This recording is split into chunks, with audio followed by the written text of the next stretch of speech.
Eu queria aproveitar a tarde de hoje para falar sobre Sir Roger Scruton, que faleceu no último dia 12, em Londres, vitimado por câncer, doença que o acompanhava já há algum tempo e provavelmente, especulação minha, tenha sido acelerada por conta de fatores que passaram a perturbar sua tranquilidade. O Scruton, ele vem de uma origem muito simples. O pai era um operário que dizia ao Scruton que não queria que ele tivesse uma vida melhor do que a dele. Então, evitou que ele ingressasse na Royal Grammar School para não estudar. Mas, enfim, o Scruton vai dizer algo sobre o pai, que é uma coisa muito curiosa. Quer dizer, essa escola era escola pública nossa, não é?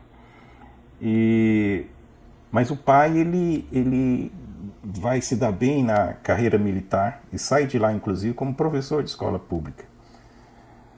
Sobre o pai, o Scruton diz o seguinte: ele acreditava, o pai, que seu país era governado por uma conspiração de garotos de escolas públicas e que não haveria justiça social na Grã-Bretanha até que os privilégios que permitissem o avanço de personagens tão tristes e indignos fossem abolidos.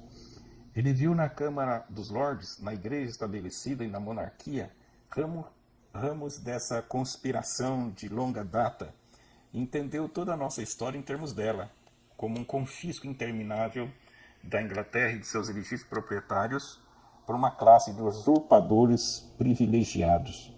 Você dizia sobre o pai.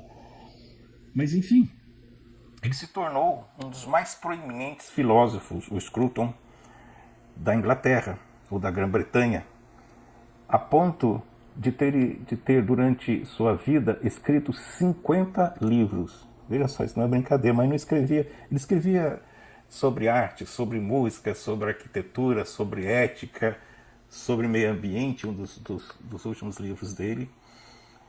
Transitava facilmente entre Kant e Leibniz.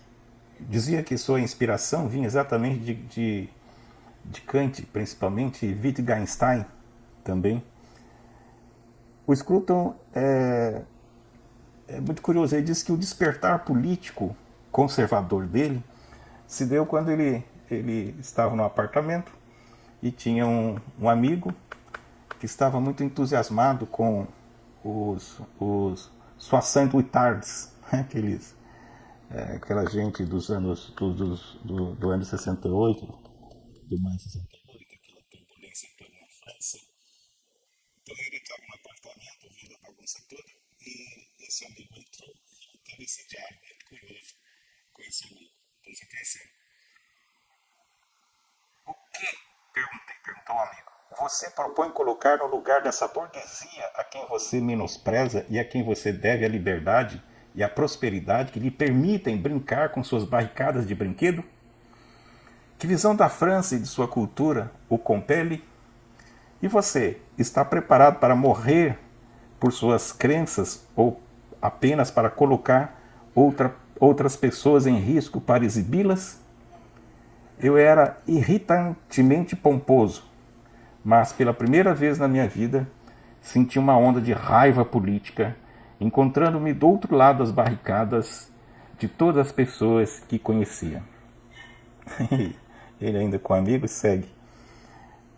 Aí esse amigo respondeu com o livro do Foucault, Le Mot et les Choses, As Palavras e as Coisas, que era, na ocasião, todos nós sabemos, a Bíblia daquele pessoal. E dizendo o texto que parecia justificar toda forma de transgressão, mostrando que a obediência é apenas derrota. É um livro ardiloso, composto por uma mentira satânica, apropriando-se seletivamente de fatos para mostrar que cultura e conhecimento nada mais são do que discursos de poder. Bem Foucaultiano isso. O livro não é uma obra de filosofia, mas um exercício de retórica. Bem dito. Seu objetivo é subversão, não verdade, e é cuidadoso argumentar pelo velho truque nominalista que certamente foi inventado pelo pai das mentiras, que a verdade requer vírgulas invertidas, que muda de época para época e é ligada à forma de consciência, à episteme imposta pela classe que lucra com sua propagação. O espírito revolucionário que busca as coisas do mundo para odiar encontrou em Foucault uma nova fórmula literária. Procure poder em todos os lugares, ele diz a seus leitores, e você o encontrará. Onde há poder, há opressão, e onde há opressão, há o direito de destruir.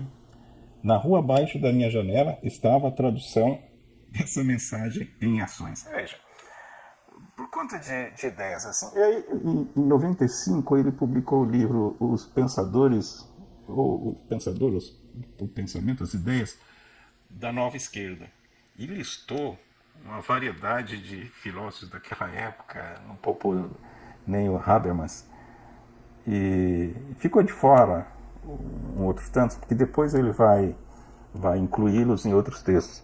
Mas a ideia, ele listou, e ele coloca entre os piores os franceses, desde Foucault, Derrida e outros tantos. Sartre, essa gente que ele imaginava que estava corrompendo a humanidade. Então, o Scruton é um sujeito que marcou a história da filosofia, sem dúvida nenhuma. Ele tem uma outra história também, que ele foi nos anos 80 para Tchecoslováquia e se juntou a um Julius Tomin, para criar uma universidade clandestina. E lá eles discutiam muito e tal. O curioso, isso ele conta, não é? Que depois, com o fim da Tchecoslováquia, aí se divide a Eslováquia e a República Tcheca, serão esses que estavam com ele, seriam os governos da República Tcheca e da Eslováquia. Mas, enfim, o problema todo é que esse ódio que os trabalhistas, a esquerda britânica tinha contra o Scruton, se acentua quando ele foi, em função da indicação dele para estar à frente, para coordenar um programa de casas populares chamado Building Better. E ele ficou... Por quê? Porque ele havia escrito sobre arquitetura, artes, e falava sobre as cidades, a decadência das cidades. Ele era um vigoroso defensor da estética conservadora das cidades, né? A modernidade, a arquitetura moderna, segundo ele, enfeiou as cidades. Essa palavra que ele pega do Milan Kundera, enfeiamento, né? Então, ele foi chamado para ficar à frente desse projeto, era uma função não remunerada, e ele foi por gostar mesmo disso. Mas o que acontece? O que aconteceu? Um tal George Eaton, um jornalista, que agora não me lembro o nome da revista que ele estava à frente, se não me engano é New Statesman, e ele era vice-diretor dessa revista, fez uma entrevista com o Scruton, parece que de propósito ele colocou assuntos polêmicos para que o Scruton versasse sobre eles, que é assim, islamismo, judaísmo, mas o judaísmo não que ele fosse um antissemita, mas a ira que ele manifestava contra o George Soros. E assim foi. E ele desceu o sarrafo, né, na imigração islâmica a partir da perspectiva da Hungria. Soma-se ainda que ele era amigo há muito tempo do Orbán, do Viktor Orbán, e esse jornalista tuitou em seguida a respeito, tuitou sobre o conteúdo da entrevista, pensando exatamente esses pontos que parecia que o Scruton era um pensador radical. Pronto. Aí, meu amigo, a imprensa, enfim, toda a esquerda do Partido Trabalhista, o consenso acadêmico caiu de sarrafo sobre ele. E eu acredito que foi esse processo que acelerou a sua doença. E ele foi demitido desse cargo. O jornalista retratou-se depois, publicando a entrevista na íntegra, depois que percebeu o estrago que havia feito, mas o mal já não tinha como ser desfeito, né? E assim o Scruton foi se afastando por conta da vida pública, por conta da doença, enfim, e faleceu no último dia 12. Grande perda, lamentável perda. Foi um grande filósofo. Eu não tenho todos os livros dele, mas tem uma boa parte. É um filósofo que parte do pressuposto que certos valores do passado têm que ser preservados até o presente, porque nós temos que legar, não temos o direito de mudar a estrutura da realidade para deixar nossos filhos num mundo pior do que este que vivemos. É um jeito brilhante por conta dessa perspectiva para o pensamento conservador. Se era religioso, ele frequentava a igreja anglicana e numa das entrevistas perguntam para ele sobre o que há depois da morte, né?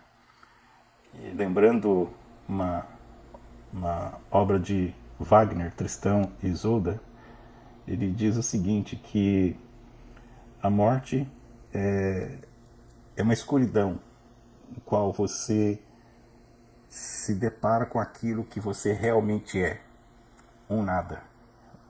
Brilhante escudo. Jamais será esquecido. Pode passar 100 anos, 200 anos. O Scruton.